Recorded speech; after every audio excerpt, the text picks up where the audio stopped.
I just want to start with you starting in this job. It was, I believe, September 2024 that it was announced that you were going to start here. Yep. And there was a lot of stress put on the fact that you were coming from the outside. There was a search outside of Massachusetts for someone external to come in and lead state police. And this was in a time that was difficult for state police, coming off of an overtime scandal. First Karen Reed trial had just ended, among other issues. Why did you take this job? Well, I am an outsider from another state police agency. That said, I grew up in and around Massachusetts. I grew up around members of the Massachusetts State Police. And then as a state trooper from another state, I worked my entire career, and many times I got to work alongside the Massachusetts State Police. Mm-hmm. And the women and men of the Massachusetts State Police in an operational capacity. And through all those experiences, I developed a profound respect for the Massachusetts State Police, for the institution of the Massachusetts State Police, and for what it represents. And I always, growing up in this area and through my professional career, viewed the Massachusetts State Police as a model nationally. And over time and overseeing what was occurring and the shortfalls and the scandals that had happened, that was not the Massachusetts State Police. That was not representative of the Massachusetts State Police that I had gotten to know personally over the years. And once there was an announcement that there was a national search that was being done, I had retired at this point from law enforcement. I had moved on and from public service. But in that moment, I felt that if the governor felt that she was going to choose somebody from the outside, and if that person was to be me, I felt that it was a call to service, a call to support the institution of the Massachusetts State Police and to support the Commonwealth of Massachusetts. That if that was in fact an opportunity that was afforded to me, that I would put my hand up and say, I will do everything in my power and in my ability to come and be a part of the Massachusetts State Police. But it's driven and based on two key factors. Mm-hmm. One, it's my belief in the Massachusetts State Police, which I believe that the Commonwealth has and shares, which is why we have this moment that's resonating so loudly. This belief in the Massachusetts State Police and the excellence that it should represent, and the slippage that has occurred. Mm-hmm. And that resonates with the community equally as it resonates with me. So that's why I'm here. It's my belief in the Mass State Police, and it's my belief in also the fact that we can address this moment, that we have to address this moment. So you've used terms like slippage, scandal. I'm thinking big picture right now. You've worked in other state police agencies. Are these issues special to Massachusetts State Police or not?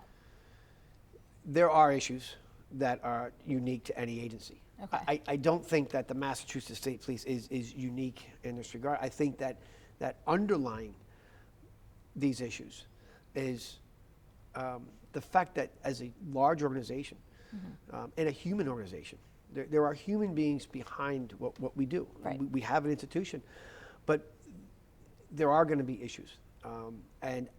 But what I do find that I can bring to this moment that is a bit unique is a focus and a laser focus on improving our management structures, the managerial internal controls that the Massachusetts State Police has to ensure that we have accountability across the board. And I think that if I was to drill down in one specific area that I believe that I can support the Massachusetts State Police on, it is that. It's to support this department through exceptional management practices, exceptional internal controls, so that our troopers are getting the support that they need to number one, do their job, but number two, there's management, there's oversight, there's accountability. Ultimately, at the end of the day, we are accountable to the public. And so our job is to ensure that we are focused on building out these internal controls, and then equally as important, being transparent with the community so that the communities hear what we're doing, have a say in what we're doing, and then ultimately the goal here is to restore some degree of public confidence so that there's a sense of confidence that the state police, we are not going to be perfect. No agency I know is perfect. We're a human agency. The real challenge we have is to ensure that when we're not perfect, when we fall short of that expectation, that number one, we see it. Number two, we have the right mechanisms in place. And that's where we're focused on right now. You kind of walked me right into this, which is the unique part about your position, I think, is that you answer to the people of Massachusetts and also to the thousands of state troopers, right? You're in that position kind of between what at times can be competing concerns. How do you deal with that? Well, you look for common ground. You start with saying, where do we all agree? And what I have found is that area of where we agree on is huge. That's a very large area. I believe that is the majority. That area, meaning what I mean by this is we all agree that the Massachusetts State Police needs to be held accountable. The public agrees with that, and our troopers, I can assure you, agree with that. We all agree that troopers in our investigations and our troopers on patrol, our technical assets, our tactical folks, our air wing, we need to be operating at the highest standards. We are the Massachusetts State Police, and there's an expectation of that, and the Commonwealth is depending on that. We all agree on that. So for me, what my takeaway right now is we agree on so much. Okay. And there's certainly areas where we haven't aligned with an expectation, and we need to fix that. But the troopers understand this moment. The troopers agree, in my experience, from what I have found, with the majority of the concerns that are out there, and the troopers are very committed. Okay. I want to talk a little bit about staffing. Where are you at currently, and is it in line with your goals? So currently, we have just over 2,400 sworn members of the department. We have just over 650 non-sworn members of the department. We have a class in right now. We have the 91st Academy class in, which is in there just over midway past their training right now. And then we have another class in, the 92nd class, which has started 13 weeks after the 91st. So as I sit here today, we have two classes running simultaneously at the Academy. So we have I would say that the staffing levels right now for the Mass State Police are healthy. I'm confident right now that we can respond to and execute their duties and responsibilities. That said, we are facing a large number of our troopers who are senior that have over 25 plus years. I expect that we'll see healthy retirements as we would normally expect. It is critical that we maintain a healthy pipeline because we have some big challenges ahead. We have the FIFA 2026 next year, which is going to put a strain across the Commonwealth, but in a very good way. It's going to be an opportunity to show the world what the Commonwealth has to offer, and the state police look forward to being a part of that and to providing the appropriate security. But again, to do that, we need to make sure that we have enough troopers to do our job. So we're okay right now, but as I would absolutely put hiring and staffing as one of my top priorities that I absolutely focus on maintaining. Okay, I wanted to just go over some, because I've seen some recruiting posts on social media from state police asking, do you want to become a state trooper? Here's how you do it. And as I'm sure you are well aware, the responses to those are not always glowing. So I've looked at some of them. I just want to read you a few of them and ask you about it. Sure. So, a post from state police saying, do you want to become a state trooper? Here's how. Some of the comments. First, fire those that put us at risk. You know who they are. Once again, you cannot recoup public trust while still maintaining Officer John O'Keefe got the investigation he deserved. Own it. Integrity. How's that Sandra Birchmore case holding up for you guys in your integrity? I can't believe state police have to recruit. It used to be one of the best jobs in the Commonwealth. Now it's a punchline. Enrique Delgado signed up to be a state trooper and ended up dead during a training exercise. No sane person would work for the staties now because Proctor ruined them. I'm sure you see these comments. Are your recruiting efforts hindered, and why do you think that is? I think that anytime we see an erosion of public trust, anytime a police department has an incident that calls into question the integrity of the institution or the individual troopers, absolutely there is an impact on recruiting. I think that, and we're seeing that here. That said, I also know very proudly that we have over 2,400 troopers that are out there doing the job and doing it very well every day. And I think that we, as the Massachusetts State Police, need to continue to ensure that we will understand, we will accept the impediments to recruiting, whether it's specific issues that we have regarding performance of individual troopers or something more systemic that there's accusations of. But my response to that is engage with us, talk to us. We, through these messages and through our recruiting campaign, we are formally opening that door to say, learn about us, challenge us. And I expect hard conversation. I expect, and that's part of this job as a very public facing, and we are accountable to the public. And when citizens have commentary to respond to us, absolutely, we don't shy away from that. That's part of this business. But I would also say, and challenge the Commonwealth to say, take the extra step and learn about us. We have formally, one change that you have seen through our Excellence Initiative and through our community outreach efforts is we have formally opened up communications. We are doing, through the very posts that you just referred to, we're opening up that door to say, come learn about us. If you're gonna make a decision to pursue a career in law enforcement and the Massachusetts State Police, that's obviously a huge decision, but be informed. And we will accept and we will own and we will talk through the issues and the challenges, but we also want to talk about there's a lot of good to this job. And I still 100% believe that the Massachusetts State Police is an exceptional place to work. And frankly, I wouldn't have taken this job if I didn't believe that. We have to talk about the investigation into the death of John O'Keefe and the subsequent Karen Reed trial. Absolutely. You started this job at an interesting time, right after the first trial ended, and then you were colonel while the second trial went on. Of course, the #1 state trooper whose name has been associated with this has been Michael Proctor. I know that all of the behavior that he was terminated over happened before your time here. I'm just curious if you can reflect on that, on all of it, frankly, on the text messages and his handling of that investigation and how it reflects on state police. Yeah, I think formally the actions I've taken since I've been the colonel speak for themselves as far as I ultimately am responsible for making the final decision to terminate Trooper Proctor. That's a decision that's got my name on it, and I stand behind that decision. But I think that when you understand and you look through the particular facts and circumstances regarding that decision, we have to look at it from a bit of a macro, job-wide. We have to identify what actually happened. We have to look at that from a process standpoint and say, did the Massachusetts State Police have the proper training, accountability, insights, and controls across the board to ensure that doesn't happen, to ensure that when our troopers are involved in an investigation, particularly a major investigation, a complex a death investigation, and this comes from I spent 17 years investigating death investigations.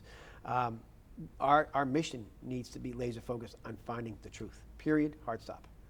That's what the mission of a detective is to uncover the truth, regardless of what direction that it takes you, and to follow the facts and evidence of your investigation, and to do so with integrity, with confidentiality, and with the professionalism that we expect. So, to your point, all those issues that factored into that decision, just like any other investigation I'd like to offer, we actively have been and will continue to take back to our team, digest the issues, learn from them, and then absolutely we have the responsibility to put measures in place so that we can report back to the public and say, we've learned from that, we've gotten better, we've improved, and now we're moving forward. So in that case in particular, is the takeaway that perhaps Proctor's mission was not just to find the truth? Well, I think that the investigation itself, keep in mind, took place before I got it. So I was not here when the investigation took place. So I can't, and nor will I speak to the mission and how it was conveyed during the investigation portion of that. What I can say is that in my review of the after action reports and of the issues that were raised that I reviewed through the internal affairs process, Certainly, we identified areas where I think being specific to our core mission, a reminder to our core mission, is appropriate here. The actual why do we have troopers assigned to these cases? Why are we there? Well, we're there to uncover the truth. And I believe that it's our job, and my job, sitting in this role currently as the colonel, to make sure that we are being loud and clear with the why and what we expect from our troopers. And that why absolutely is, as far as investigations goes, is aligned with the core mission of uncovering the truth, wherever it takes you. So we've taken some steps towards that. If you'll allow me to describe, like, one particular step that we've done is we have, if you are an investigator, if you're assigned to an investigation role within the Massachusetts State Police, I look at that, and our team looks at that as an expertise, as an expert position. And with that comes the expectations that our troopers will be prepared, trained, and will perform as an expert. So to that effect, we've implemented a new in-service program for our specialized units, where just like a doctor has to go or a lawyer has to go for continuing education credits, any trooper that's assigned to a specialized unit will be required to undergo advanced training to keep up with the changing dynamics or the environment, but also be adaptive, but also understand where we can do better. That's part of it. That's part of a really healthy organization. So we just put our troopers who were assigned to investigations, about 500 or so troopers, through that first exercise, through that first training. That's new. And that's not going to stop with one training. That's going to be a continuing process that will occur, certainly as long as I am here. Just a couple more questions on this particular topic. The few other officers, troopers associated with that investigation, faced some minor discipline, and most of them were moved out of the Norfolk County District Attorney's Office. Was that your call, or was that the DA's call? And do you feel at this point like there's been sufficient accountability for that case? Ultimately, the transfer of troopers lies with me.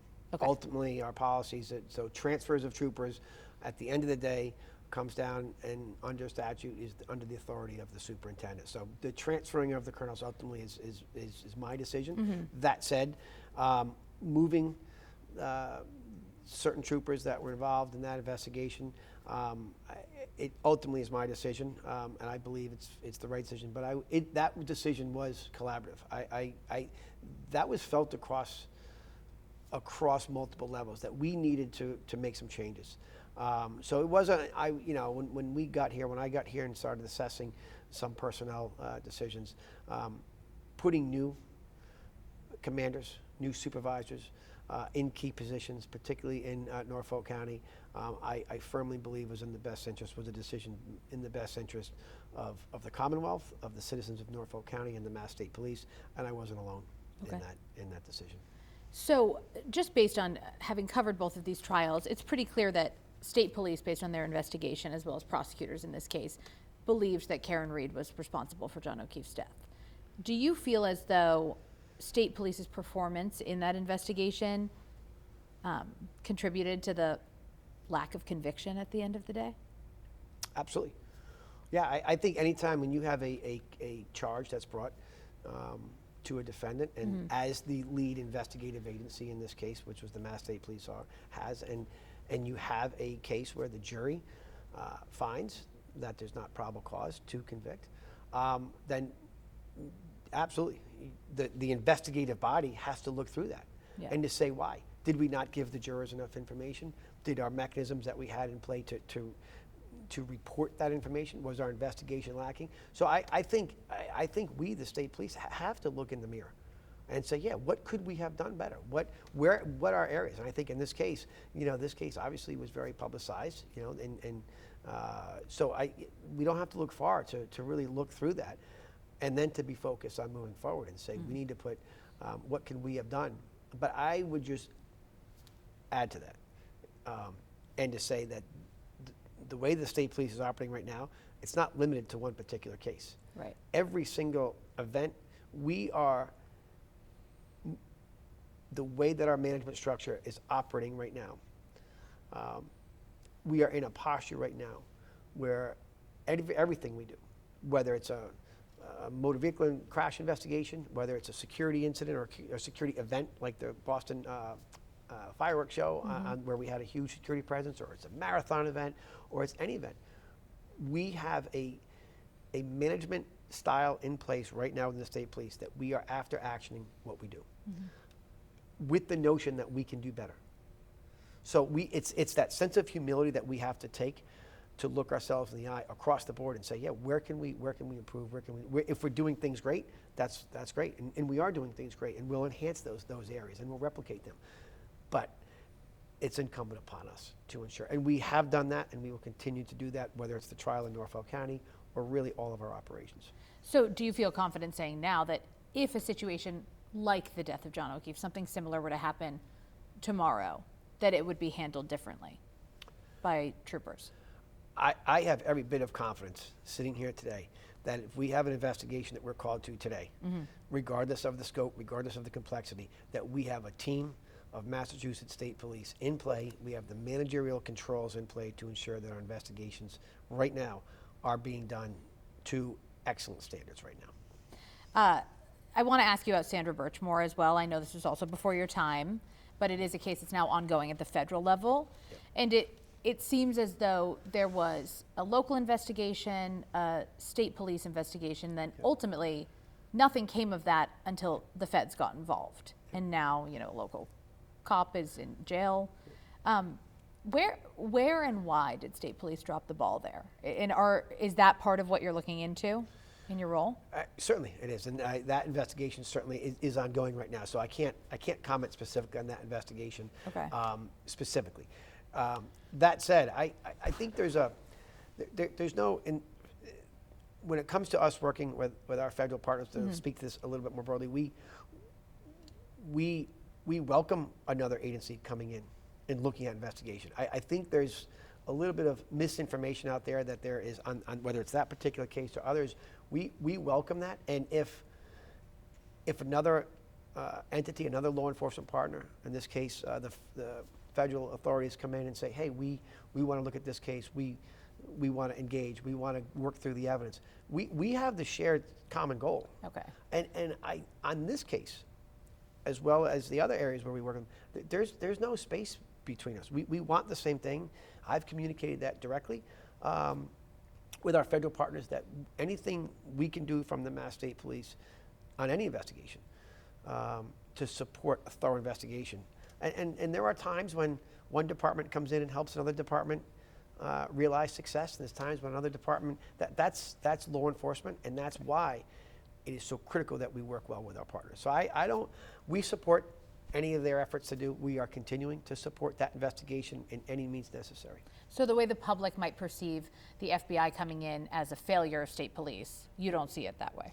I can understand that there's perceptions out there. That specific, again, I won't speak to that specific investigation, or perhaps when the time comes, when it's appropriate to, I'd be happy to. But as far as that specific investigation, because it's an ongoing investigation, I can't speak to that. Okay. I know we have spoken a little bit about this, but Enrique Delgado Garcia, he was in training. He passed away during his state police training. Do you have an update on the status of the internal investigation here? So to be clear, when we say an internal investigation, that there is no internal investigation regarding the death of Trooper Enrique Delgado Garcia. Okay. That investigation has been assigned. It's now an external investigation. It's an external investigation. So I just want to be clear, and that investigation is being done by an independent prosecutor who was assigned. That decision was made before I got here, and obviously that decision I believe is wholeheartedly appropriate. And by design, the Massachusetts State Police is walled off from that investigation. So we don't have an investigation into his death. I'm aware that there's an investigation ongoing. We're completely cooperating with that investigation, and we, like so many others, the community, the family, we want the same answers. We are eager to hear the results of the investigation, and we are eager to understand the circumstances when it's appropriate. And I also understand that this is taking a considerable amount of time. I can't speak to that because I'm not part of that investigation, but I can say as an investigator, broadly, I know that we want to get it right. We want to learn from it. We want to, and I'll defer to the independent prosecutor on his investigation and the timing thereof. But when the appropriate time comes, we look forward to learning about the investigation, understanding what happened, and our resolve to do everything in our power to avoid any of our trainees being hurt or dying in a training environment. Our resolve and our commitment to ensure that we do everything in our power to not have that again is never ending. Is there anything that you have considered doing for transparency's sake? I know that these training exercises are videoed, either releasing videos from prior training exercises or from his training exercise. Have you considered any of that just to kind of keep the public informed? I since I've been here, I have committed to being as transparent, and I think that my efforts and my actions since I've been here show that under my administration here with the state police, and since I've been here, we are going to continue to be as transparent as possible. Mm-hmm. That said, it's not under my purview. I do not have the authority to be transparent regarding that specific incident. That's again under the direction. So that case is out of your hands at the moment. Yeah. So I again will defer to that. Now, there have been now. Speaking of transparency, at the academy though, we are currently doing something that's never been done before. That's been unprecedented. We currently have an outside assessors, a team that we hired, independent of what the investigation. That investigation is separate. But what we have been able to do, and this is something that's come from within, but I would also say it was also ordered by Governor Healy. On the day that I got sworn in, I had a discussion with Governor Healy, and she ordered an external review of our State Police Academy. So while the separate investigation's been ongoing, we meaning separate from that investigation, contracted with the International Association of Chiefs of Police. And they have been on site, open doors, watching, learning, having access unfettered to our training, to our curriculum, to how we're doing it. And so I would say from a transparency standpoint, we have been doing things. We have been taking action that is unprecedented. Okay. So what's occurring right now in our current class is not happening behind some wall of silence or some closed doors.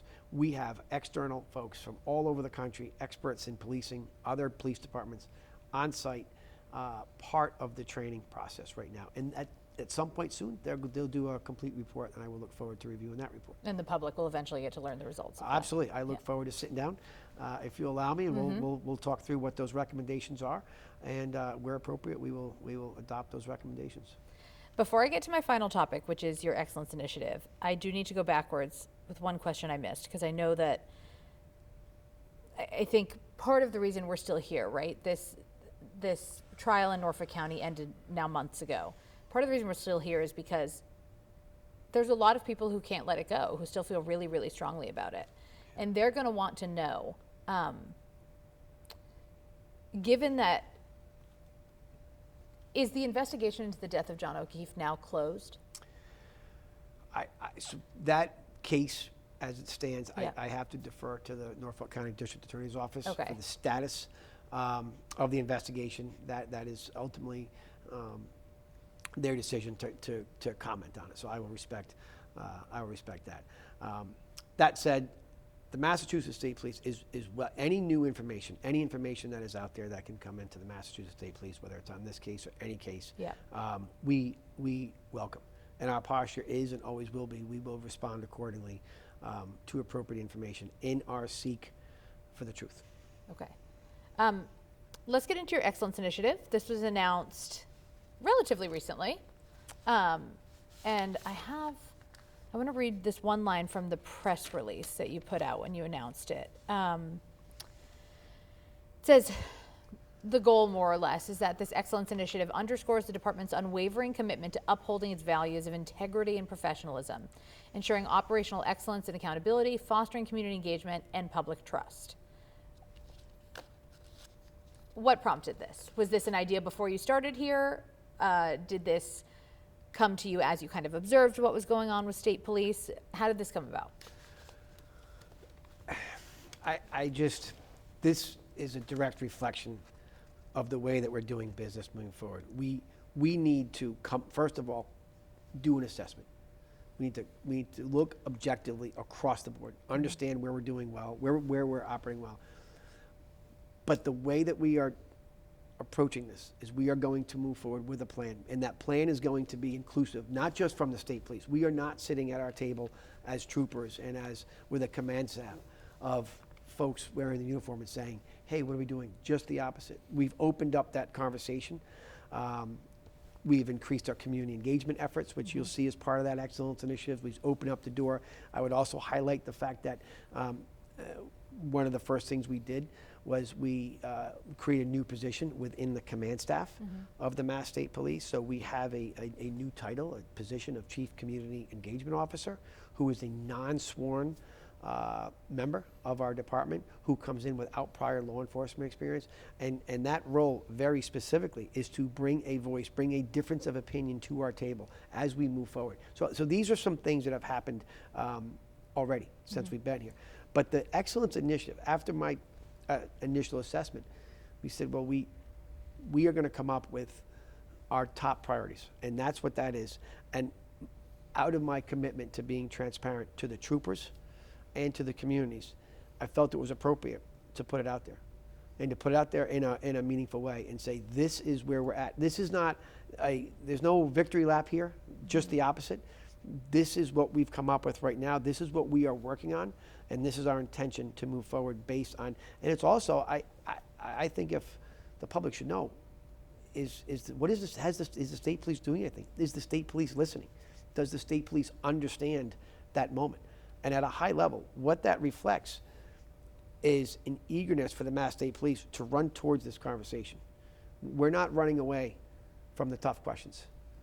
And that's not just me saying that. That's the entire department. That's been my experience with this department, that the women and men in this department recognize the moment and say, we are proud troopers. We understand that there's been issues. We understand it, and we're going to run towards it. We're going to work with the community, shoulder to shoulder, and that excellence initiative provides simply a platform where we can be open with our first steps, and I look for feedback. That's why I'm sitting down here today. I am curious about the trooper sentiment. Have you received pushback at all? I mean, it can't be easy to have thousands of troopers who feel like the entire department is under a microscope and under constant criticism, and then have to go through this initiative to kind of regain public trust. Have you gotten pushback on that from the troopers at all? I have not gotten pushback, which is a testament, I think, to the caliber of the women and men that wear this uniform. That said, is it uncomfortable? Absolutely. Absolutely. No trooper, no police officer, no public servant, no professional wants to be in a moment where we have to sort of look ourselves in the eye and say, hey, what are we doing? We need to change. We need to look ourselves in the eye and say, now that said, it's not wholehearted change. Right. This department, by and large, is operating at an exceptional level. And I've been so impressed every day by this department. But that said, I don't think any organization, I don't think any professional wants to have even an outside colonel. If I could talk to that, I recognize that in this moment, very respectfully, that as an outside colonel, what does that mean? What does that mean for the department? I frankly didn't know what level of reception I would get. I know I've been a state trooper for most of my career. I'm very proud, and I've always felt a strong connection to the Mass State Police and I respect. But that said, until you're here, you don't understand. And but once I got here, it was loud and clear that the troopers welcomed this moment and said, let's go. Let's understand. No trooper likes to have this agency going through what it went through over the last several years. And the rank and file, right up to the top command staff and the seasoned troopers, 100% in my experience, have supported what we are doing, saying, yeah, let's be thoughtful too. Let's be strategic. And that's what we are trying to do. We are trying to do it the right way. It's going to take time. I understand that. This is not a Band-Aid. There is no Band-Aid. We are going to work through this together, and it will take time. And I know that the troopers have the resolve to stay with this conversation. We'll go through ups and downs, but we'll do it together. And I just want the community to know that we take their expectations profoundly. the people of the Commonwealth of Massachusetts expect and deserve that their Mass State Police are the best in the business, are out there achieving and executing the job of policing to the highest standards. And they should expect that. And we welcome that. And I think that expectation has been built up for over 100 years, so high that when there's a downturn, the public says, that's not the state police. And that's why we are all in this moment. And we say, that's not the state police we know. What happened? Why are we here? So this is a plan. This is a plan for us, the Mass State Police, not just me sitting here as the colonel, but through this department. We are ready, eager, and willing to move forward. And you plan to stick around for a while? I do. Okay. I'm here as long as it takes. And of course, I serve at the will of the governor, but I'm here as long as it takes. In order for us to work through this is going to take time, and but it's going to be collaborative. Okay. So- I give everybody this free question at the end. Is there anything I didn't ask you that I should have that you want to make sure you say? I appreciate the opportunity.